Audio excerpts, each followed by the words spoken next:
we can become master alchemists. And there's very clear systems in how you accomplish that. It's not just who you were born from, what environment you grew up in. All those things matter, but there's very real skills you can develop that bring that into your life full spectrum that creates the vitality that heals and keeps us well.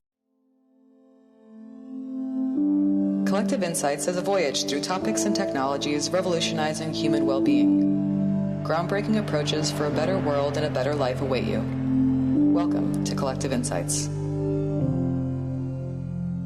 Hey, it's Dr. Nick Bitts, and before we get into this week's episode, I want to talk about one of the most important molecules in your body. I'm talking about NAD. NAD is found in every living cell and acts like fuel for important biological processes in the body, such as converting food into energy, protecting DNA, fortifying cell defenses, and activating key pathways associated with longevity. The NAD molecule is absolutely crucial for keeping you in your prime. And here's the hitch. NAD levels dramatically decline as you age, starting in your 30s and 40s. And as NAD levels fall, you begin to see and feel the signs of aging. So it becomes increasingly vital to support your body's NAD levels in order to maintain and optimize cell health as you age. Enter Qualia NAD+. Qualia NAD+ is a formula that our science team has spent years developing to help boost NAD levels up to 50%. You see, you don't supplement with NAD directly. Instead, your body makes NAD. And there are certain ingredients called NAD precursors that your body uses to create the NAD molecule. These are ingredients like niacin, niacinamide, and niagen, also known as NR. Qualia NAD+ is unique because it has all three of these important precursors, along with 11 other ingredients to support NAD production. Simply put, Qualia NAD+ is the most comprehensive NAD boosting product you'll find anywhere on the market. To learn more about NAD research and to try Qualia NAD+ risk-free for 100 days, go to neurohacker.com and use code NAD15 for 15% off Qualia. That's NAD15 for better aging at neurohacker.com. Hi, this is Dr. Greg. I'm going to be the host for today's episode of Collective Insights. And with us today, it's my privilege to share Dr. Mark Percival. Mark pioneered the health coaching and functional integrative healthcare industry back in the 80s while practicing as a dual licensed doctor of naturopathic medicine and chiropractic. He's coached thousands of patients on getting healthier and hundreds of doctors on how to be more effective. He's the founder of Health Coach, co-developer of eMetrics, and co-author of our book, Shapeshift. Mark, welcome to the show. Thank you, Greg. It's a real privilege to be here with you. Well, you're quite welcome. It's just as background for our audience.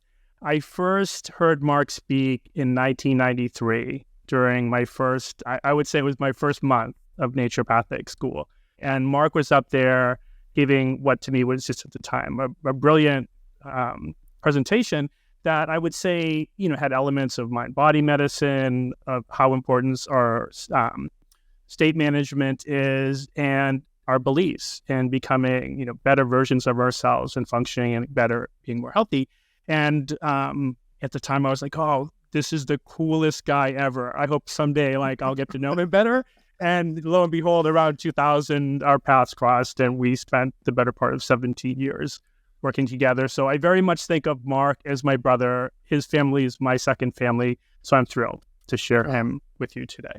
Thank you, Greg. And you sharing that story brings up for me when I got the privilege of hearing you speak for the first time, where we were guest speakers at an international symposium in Australia. And I remember having the same experience. You hadn't shared with me at that time your initial experience with me, but I remember very vividly listening to you and going, we got to work together. And I'm glad we made that happen. Me too. So with that, we're going to just dive in. I've got so much I want to share of Mark's wisdom with you today. So first, just as background, Mark's been doing it longer than almost anyone we've had on our show. He's learned, lived, methodically measured how to get healthy in more people than anyone else I know.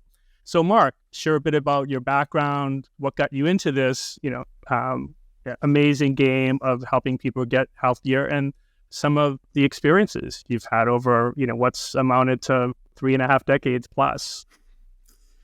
It's interesting because probably like many who are following similar paths, necessity was I think the first lever, followed by a refusal to accept status quo. I was in my first year of university, and that was 50 years ago now, when a serious spinal injury left me in severe pain and with virtually immobilized from the waist down. And in seeking diagnosis to try and understand what happened, because it wasn't when people ask what happened, it was while I was training in pole vault. And people think, I was going over 18 feet, missed the pad. No, I was literally running down the runway, ready to plant my pole in the pit, and I collapsed and couldn't move from the waist down. And it was shocking, and I spent 8 weeks in that state without effective diagnosis or understanding what could be going on. And when the radiologist who I was next in line for me to consult with shared with me that I would need to do a spinal myelogram, which at the time was far less safe a procedure. It had much higher risks at the time. And that at best, I would probably undergo surgery if they could find an area that was operable. And I should just give up any notions about continuing to do any track and field or football, which is my other passion at the time. And as a 17-year-old, previously fit young man with aspirations to further my athletic career, that was just unacceptable. So that literally drove me out of his office, because I also had an acquaintance who had a serious adverse side effect from doing a myelogram that had left them at least temporarily further paralyzed and disabled. So off I went, and in my pursuit, I ended up at a chiropractor's office. And to this day, I've shared this story many times, but I get goosebumps each time I share it. He met with me, and he shared with me, he said, well, Mark, when a healthy, strong, fit body is not healing as we would expect it to, first thing we look for is interference to that healing process. The natural course of events is for your body and mind to seek to heal. So if this is a physical restriction or interference, that's my area of expertise, and I can very likely help you, and I expect a full recovery. And lo and behold, we traced it back to an injury I'd had in my spine 3 years earlier that I thought had completely healed, but had left a mechanical dysfunction that he was able to identify and alleviate the pressure on my nervous system. And I had full recovery within 3 months of that time and returned to have my best year in track and field and football that year. So that was a serious aha moment. And the light bulb came on, because I was heading into the field of psychology, doing my pre-med studies, and fascinated by the power of the mind to influence our potential. Even though I was very engaged and immersed in athletics, I wasn't born the natural athlete. I wasn't the 6'2", 210 pounds that my brother was. And I had to work at it in order to hold my own. So I was always interested in how do I explore more of my potential. And for me, that was a psychological game primarily. Well, that changed. I entered chiropractic college, and as the twists and turns in life lead us, unfortunately, around the corner was a automobile accident for my dear brother David and best friend, and it left him requiring further interventions and procedures that we were told were low risk. But during one of them, his heart stopped for, records were kind of fuzzy on this, but 10 to 15 minutes, long enough to cause severe hypoxic brain damage. And it left him in a state of spastic paralysis, unable to voluntarily function in any way. And he developed severe pneumonia right away, and they gave him just a few months to live. And that, of course, was absolutely unacceptable to me. And with my framework that we want to look for the interference, well, we knew that the hypoxic brain damage was interference, but I didn't know what his potential was. Could we find other ways to unlock and help his body cope better with what has occurred. That led me to naturopathic medicine. So I graduated from chiropractic college, went into naturopathic medicine because it was, and still is, where you go to learn the very best of herbal medicine, Ayurvedic medicine, Chinese medicine, acupuncture, clinical nutrition, even many approaches to mental, emotional health and state management. So graduating from that, began to work with patients. I should say a caveat is what I did learn and was able to share with my brother. He didn't just live 4 to 6 months. He lived 25 years in some level of comfort, which was remarkable. And I feel very blessed. If that was the only thing that came out of my endeavors, that was more than worthwhile. Yet I had a passion now for, I'd woken up. I knew there was potential available to us that most of us don't explore. So in my patients, I was finding that I could do the same procedures on several different people and get very different results. What I could do to them from outside in, no matter how learned I was, and I kept going to every seminar because I thought if I could get good enough, I could fix anyone. That was my hope, my intention. I think it's the hope of most young health professionals. Needless to say, the game really became not getting in their way, quite frankly.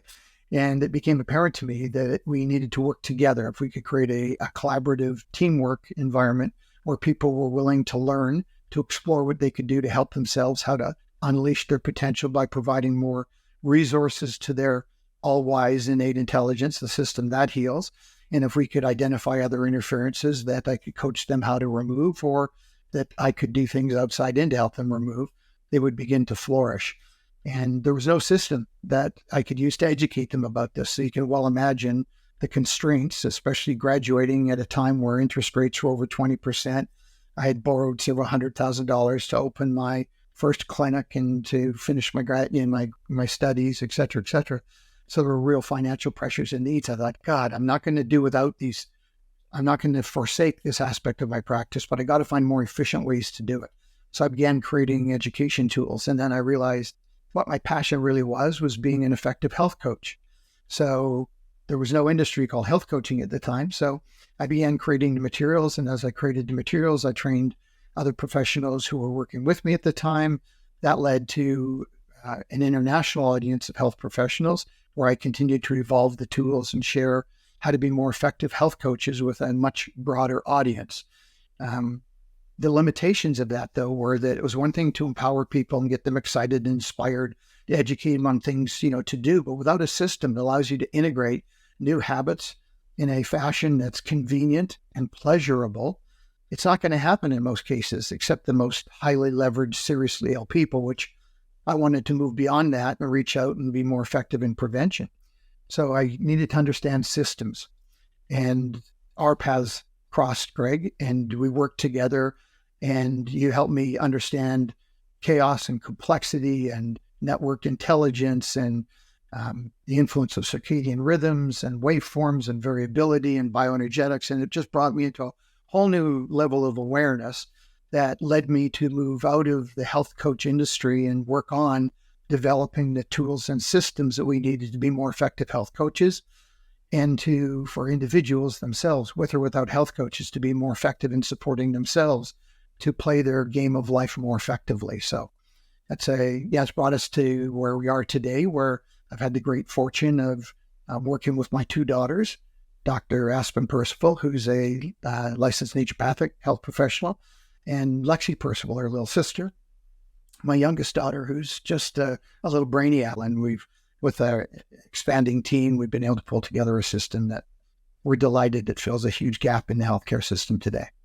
Well, that's great. And that system for our listeners is called D-Metrics. It's what Mark has been working on passionately for, I think 5 years, with some of the materials we co-created, weaved into it. And, so we'll talk a bit more about that. And just to share with the audience, one of the things that's been consistent since I've known Mark is Mark's always been focused on education, but what I would say is non-delusional education. Like Mark's always been very passionate about figuring out what works, so long before there was, the biohacking movement or N of one experiments or, any of the today's, wearable gadgets, Mark was always like, oh, what's this new thing you're telling me about, Craig? Well, all right, I'll test it out myself. I'll, see if it works. I'll test it on some patients that are eager to do this. So Mark's been self-experimenting, since, way before it became a thing. So with that, I want to tee up V-metrics, because I know one of the things that you did and that periodically you'd ask me about as you were developing your system was new technology, wearables and other devices that you wanted to get my feedback on, or that you wanted to share what you were seeing. So with that, are there, any, I guess, measurables, things that you think are just instrumental, and some things that maybe you see being used quite a bit that, in your experience, they, weren't valuable enough to put into your system? Well, thank you. And it's interesting because as having common backgrounds in naturopathic medicine, you know that naturopathic medical traditions are very important. And often you find yourself, although the new things are often fascinating and lead us to want to explore them, it's returning to the fundamentals that often produce the most significant shifts in people's ability to regenerate and recover. And I think the same is true in this world of wearable gadgets and new technologies. First and foremost, I think what a technology has to do is plug into a system that is workable, that's reliable, and that can help you get where you want to go in a more convenient and enjoyable fashion. And unfortunately, more signal just becomes noise. And we've got all kinds of data that we're capturing, or what we would call, new signals to respond to, that unfortunately have a huge level of variability, that not natural variability that's being captured, but variability in how it's analyzed. So for someone who gets excited about improving their sleep, the focus often becomes on which sleep technology, which gadget can they wear or use to give them feedback on how long they're sleeping, what the different time is in different stages of sleep.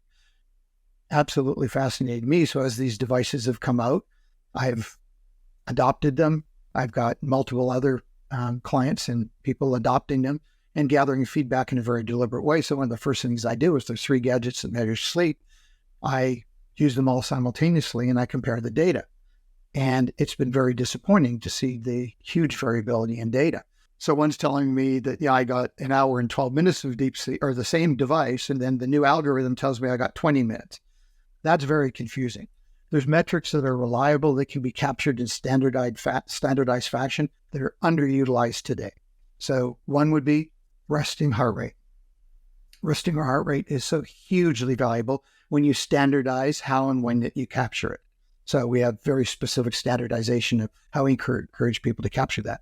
At the same time that you're capturing a standardized resting heart rate, capturing heart rate variability at that time, hugely valuable to capture heart rate variability in the context of your resting heart rate. And then to be able to do that throughout the day, because between resting heart rate and heart rate variability, you're able to glean very actionable insight into what your state is at the time. And then you can test your skill, your understandings of how to shift your state to those states that are more conducive to recovery, that allow for you to reboot, that optimize your ability to learn, advance, and really that allow your cells to recover and thrive for new vitality. So those are hugely important metrics. And you just need a reliable heart rate monitor and a reliable heart rate variability algorithm to calculate that. We have our own favorites. We use the Polar H10 for capture for a variety of reasons, because not only do we want to capture resting heart rate, which is very low variability between, so if we took an Apple Watch, an Oura Ring, a Whoop, and a Fitbit, we get very similar resting heart rate when it's measured under consistent conditions. However, then when we also want to capture peak exertion heart rate, so at peak intensity exercise, where you want to be if you're doing high intensity interval training, for example, even in some aspects of your high intensity resistance training, you want to be able to capture that more accurately. Then there's a huge variation between those devices, unfortunately. So Polar, their chest strap version, gives a reliability that rules out 30% of the variation that happens with other devices when you're especially moving very quickly.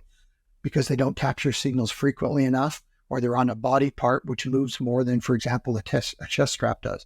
So to be able to capture that data at those times, and then blood pressure is another hugely underrated, overlooked tool. To capture blood pressure, like heart rate and heart rate variability at specific times under standardized conditions. Oh my gosh, we know that one of the highest risk factors for cardiovascular disease, which should be the leading concern for most people because it's still the number one killer and cause of disability for people, the variations in properly captured blood pressure reveal very reliable feedback on your risk factors in that area. And we can get so enamored with many other risk factors while our blood pressure, systolic and diastolic, is either inching up to the high end of so-called normal or starts getting into, hypertensive domain, etc. And that's so actionable, and it's a great motivator. So simple blood pressure is just a hugely insightful tool. And then we get into things like functional strength.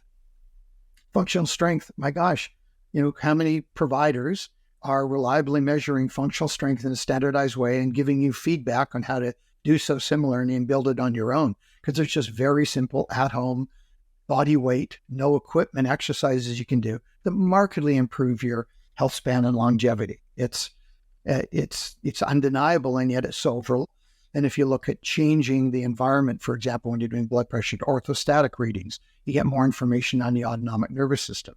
So if you do heart rate recovery, if you do VO2 max, for example, which you can do with very simple technology, when I say VO2 max surrogates, right? You're not using the oxygen exchange, mask and, the treadmill and the elaborate technology that's going to cost you $500 or more usually to do in a specialized lab.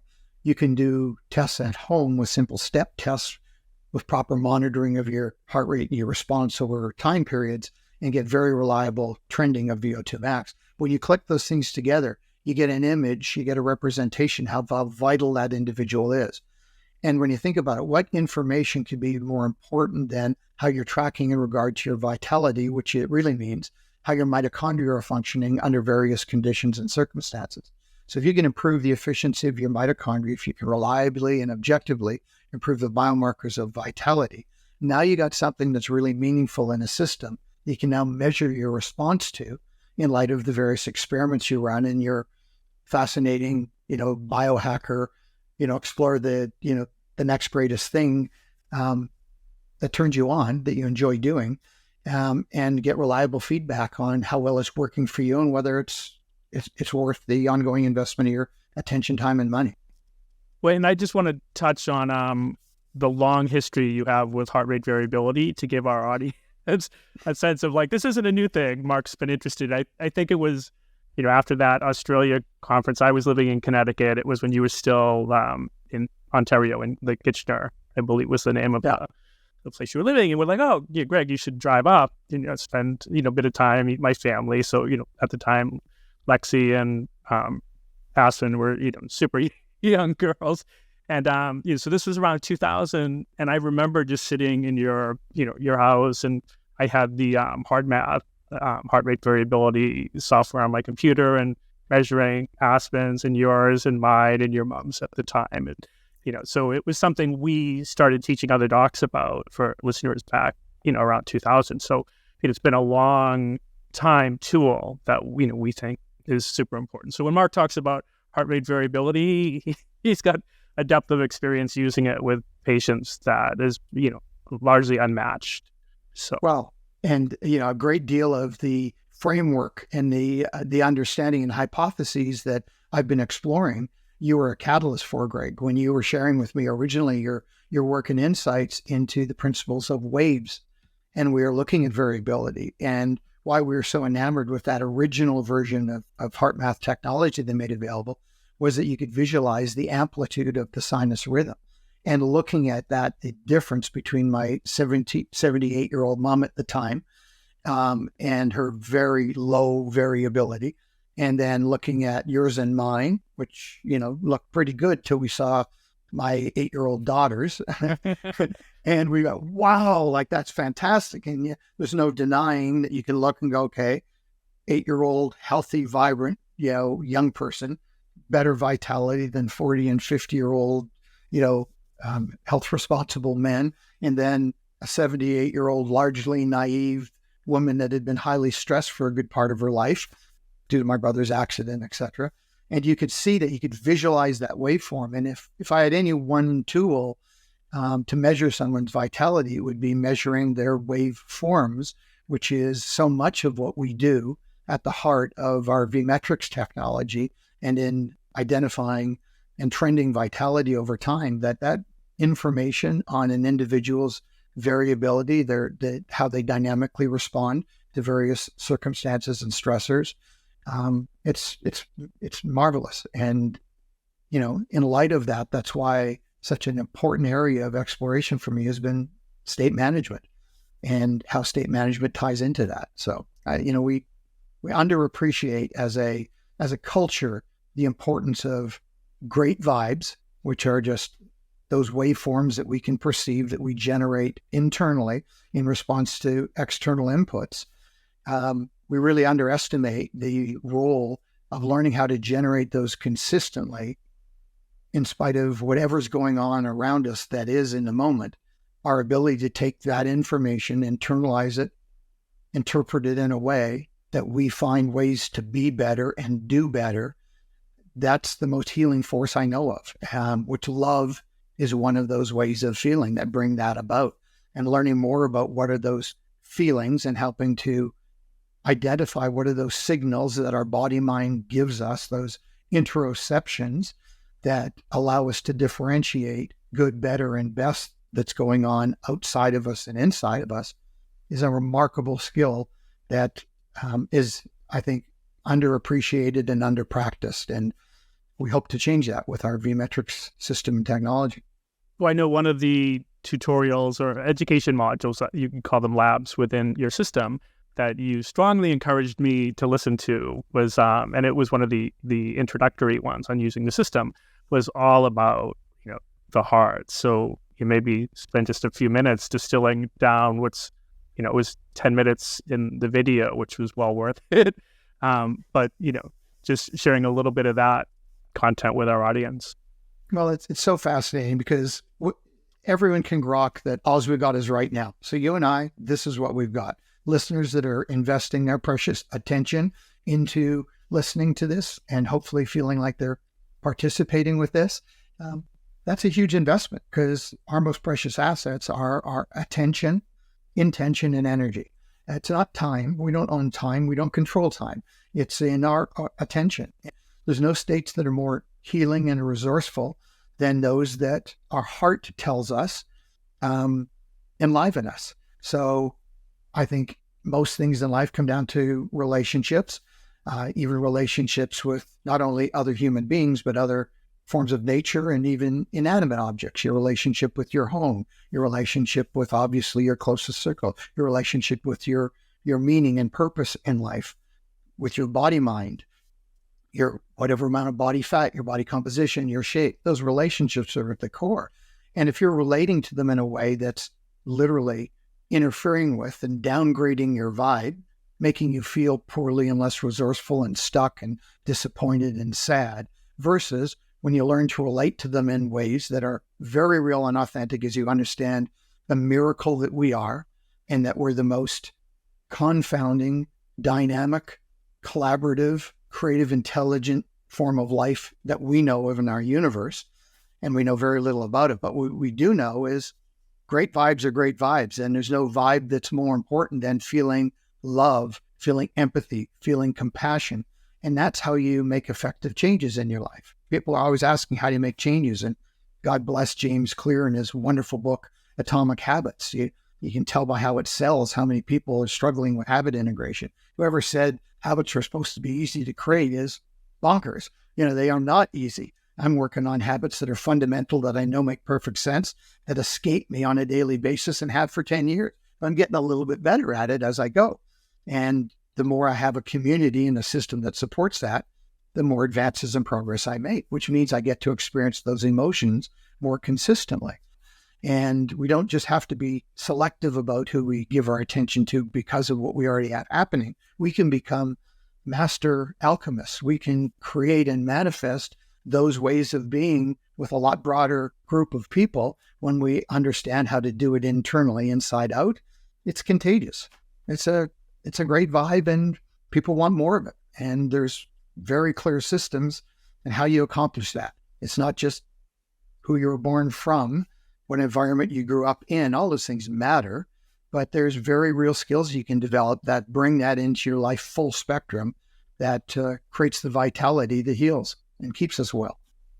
I think of some of the many retreats we had in your home up in Kelowna, British Columbia, when we would bring in health professionals from different parts of the U.S. and Canada, and do relationship building, education as well, right, on how they do things in their practice. But they kept coming back because of the relationship. And absolutely. I know you and I use that, or you have used that term repeatedly, for many, many years. And I know for me, I care about what people do, but it's always been important to me to understand the relationship they have with what they're doing. Because quite often what we do, if the relationship is poor, gets a very different result. Yeah. And if you want to understand the nature of that relationship, become a better listener to your body mind and a better interpreter. And that data can only come from one place. Right? So there's lots of cool technology and gadgets out there, but the data that matters most is that data that comes from within, which includes key biomarkers of function that are properly standardized. You don't get it in a blood test. You get certain inputs that are relevant and at times actionable from doing blood tests and various panels. And God knows there's many panels that are in specialty tests that are wonderfully valuable in helping people heal, but none of them replace the importance or the value of, in the long-term merits of, learning to tune in, interpret your signals, take the information that you consume, whether it's food or what you hear or what you see or what you feel, process it in a way, transform that energy, add information to it that actually is constructive and serves to manifest the change you want to be and see in the world, and magic flows. We are information and energy processors and generators. Everything's about energy fragments, not meaning the value, but your relationship with something is determined by how you respond to it. And your response to it determines and further invites a different type of relationship with it. And so we talk about all these inputs, a cold plunge, how valuable is that? Depends what your relationship with a cold plunge is. It's got no question it's going to break up existing patterns, but how much of that cold exposure becomes hormetic and useful, and how much on your scale, given your current load and perceptions, becomes a distress and is counterproductive. People don't really have the guidance on that. When, maybe just a quick story with, as an example of relationship. So, we've had obviously many opportunities to share a meal together, often with your wife, your daughters, your mom. But, we've also shared meals with other health professionals at times. And I can think of, one example, we were in I think it was a diner somewhere in Long Island area, and met with a couple that wanted at the time to, see if there was a way to work more closely with us. And, it was, breakfast time. You and I got diner food, right? Like eggs and, probably sourdough bread, that's where whatever, right?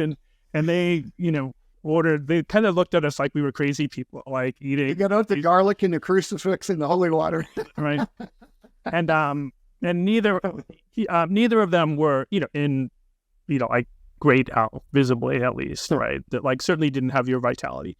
And I remember at the time, after them kind of looking at us like we were the crazy people, you saying something like, I've worked with, at this point, 10,000 plus patients. I've just never seen neuroticism breed the kind of vitality that I want, right? And I just thought right on, because our relationship with that meal was like, hey, it's not like we eat at a diner all the time, but let's just enjoy it, right? Instead of assuming our body can't deal with it. I hope I wasn't that frank, but I might have been. Like the Doesn't sound like my more kind, compassionate self coming through there. But sometimes we get tugged, we get the string gets pulled and we unravel a little bit. But to judge people, based on what we observe their actions to be, based on our notions about what healthy actions are, and in any way think that, shame or guilt or coercion somehow is easier to digest than diner food is ridiculous. Yep. Yeah. That said, I can't remember my last diner meal, but No. I look forward to my next one. Well, I know at one point, this probably goes back 15, 20 years, we trademarked Trust Your Body. I think we never did anything with it at the time. But the idea was there's, like our thought at the time, at least this is my recollection of our thought. So but I shouldn't say yours, but it would be like there's almost the vibes are good. There's almost two camps of people, right? There's people that think like the path to get the performance and health results they want is by controlling everything. And the other camp would be no, like, well, let's put good inputs in, right? Let's do our best, as often as we can to make sure all our needs are met. And then let's just trust our body. It's got a lot of wisdom. It's going to figure out, how to do the best for us, giving its resources. And that's what good systems provide for, right? You can let go of the minutia. Good systems will give you the opportunity to make better decisions, which produce better outcomes consistently. My gosh, if I could snap my fingers and improve the quality of any other human being's life who wasn't habituated in a healthy way to routine practices to allow their body-mind to reboot through their busy days and their busy lives, it would be doing paced resonant breathing.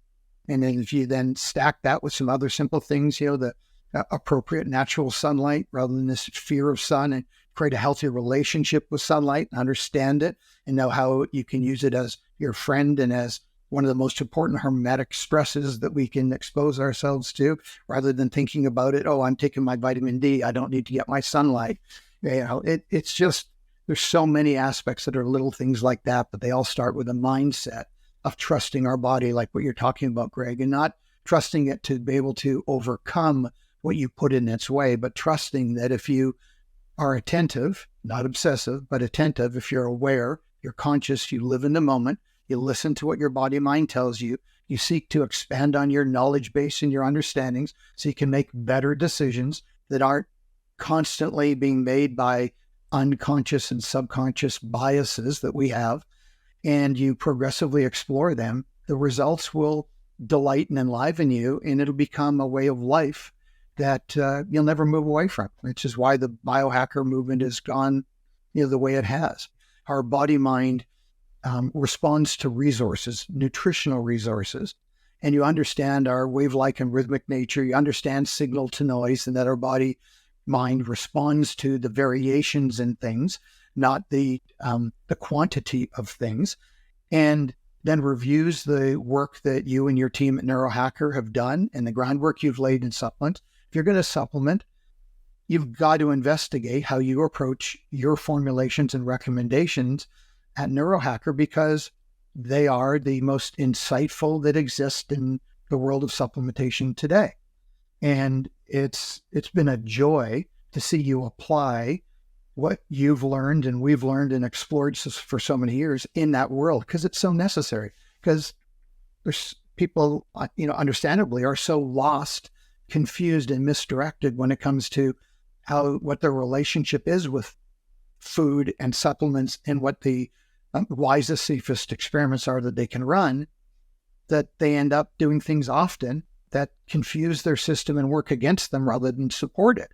So the thing that they bought to save money because they think it's going to do something that it can't possibly do ends up being a total waste, where they can invest a little more in the formulations and approach that you've formulated and that your brilliant company supports, and feed their mind with the podcasts that you folks sponsor. They're always so insightful and engaging. It's a great spend of my attention and time. So I thank you for all of that. Oh, my pleasure. So we don't have a lot of time left, and I want to hit a couple areas. So just super quickly, one of the things that I think is brilliant in the VMetrics app is the habit creator. So Mark mentioned the work of James Clear and Atomic Habits, but one of the things that Mark was an outlier in the naturopathic world on, even back when I was in school, was just the importance of coaching people routinely to build better habits. So, I love that part of your app. Mark, maybe just touch on that briefly. Well, it's interesting. I remember when I was talking to you about the model and how we wanted to approach that, you went, "Oh, you should just launch this as a standalone," and we might do that sometime. Right now, it's a integral part of our VMetrics app, but I don't know why you'd ever want to separate out the rest of it, because really what we built that to do is to make it easier to follow the principles and honor the systems that, for example, James Clear underscores and highlights in his book Atomic Habits and in his lovely regular weekly newsletters and blog, that you want to make that simple and convenient. You've got to recognize the biases that influence our decisions. And when we're in a state where we're less resourceful, we're overtired, we're overhungry, we're feeling distressed, that state dictates the choices we make. It's not just a rational decision-making process. We're highly irrational in the decisions we make. However, we can make decisions with the appropriate system to integrate habits that improve our state and makes the adoption of new habits and that make it a virtuous cycle that we are learning and adopting new habits incrementally. So we can simply go from learning about something new to clicking on a habit, plugging it into what we call a habit stack, where you have a stimulus. Let's say it's putting on a coffee pot in the morning is the stimulus for my habit stack for my morning routine. And that morning routine starts with the state check that I referred to earlier, where in a standardized way, I gather the data on my heart rate variability, which informs me about how I'm doing, especially when I track that longitudinally across the last week and many weeks and look at my state management trend. I can see whether I'm trending in a favorable direction or trending in an unfavorable direction. And I can then reinforce those habits which help me trend in a favorable direction, which, if the case was I wasn't fully recovered, would be making sure I engage more state checks, more reboots during the day, which I found for me and for many others is doing what we call pace resonant breathing 2.0 practice, where we're visualizing those values that what we call our to-be list, which really we've created a values index so that you can have at a glance your top 7 values. You glance at that and go, okay, how does me showing up in my moments today, living congruent with these values, look and feel? And that's so inspiring in and of itself. And you envision those outcomes, those ways of being, while you do your pace resonant breathing. You clear the slate, you install an upgraded operating system each time that you do that. The habit tracker at each checkpoint, because I really don't like a bunch of notifications of the day. I have them turned off most of the day, but I do have my push notifications from my VMetrics app turned on, because they let me know, hey, Mark, it's checkpoint 1, for example, which will come on from whenever you get up through to 9:30 in the morning. And then at 3-hour intervals, because there's different habits I want to associate with different times of the day. So it'll remind me, hey, Mark, it's state check, pace resonant breathing time. So I literally can just in a couple of clicks plug that in and have it come up in whatever checkpoints I want for the day. And I can also do that with hydration. I can do that with my reflections on my to-be list. I can do that to remind me to do my daily reflections on being better, because it's so important to managing our state and integrating new habits to finish your day by looking back through your day and catching yourself where you did better. It's also deeply satisfying to be able to track where you've been successful. You want that little hit of dopamine to go, hey, I nailed my habits today. So we make it simple to click on your calendar and look and go, how many days did I execute on any habit? And how many days did I execute on all of my habits? So we just made it easier for people to integrate, because there wasn't a tool that did that around health and wellness. Thank you, Mark. And so we're going to wrap up. And just for our listeners, the VMetrics system Mark's been working on continuing to evolve. It's a super tool, and Mark and his daughters have put their passion in it to inspire you to become healthier. So, Mark, what's the best way for our listeners to check out you and your system?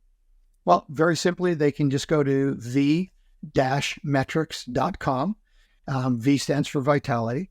And you'll see on the website, you can take a free trial. You can kick the tires. It's a subscription basis, month to month, no contracts. You can stop anytime. You can ask for money back anytime. Either we deliver value that's relevant to you, that you're open to receiving and collaborating with us on, or you don't. We're also looking for health professionals and other companies that have a vision that overlaps and shares and resonates with ours that we can collaborate on and roll this out. Because as you know, we're really pre-official launch. We're still doing our scalability refinements with respect to our system. So we haven't kind of gone public, but you can right now go in and sign up for your free trial and see what you think and feel about the program. If you've got feedback, just send it to support@vmetrics.com. And I'll get poked and prodded. And if it's something that we want to connect on and collaborate, then we'll follow up and we'll do so. So it's really that simple. You just come and check us out and take a test drive. Well, thanks. And thanks for being with us today to share your, what I think of as well-earned wisdom in health and performance. Well, it's an honor, Greg. And I thank you so much and your company and team for the work that you're doing ongoingly. It's making a difference, and I respect it and appreciate it. Thank you. Welcome.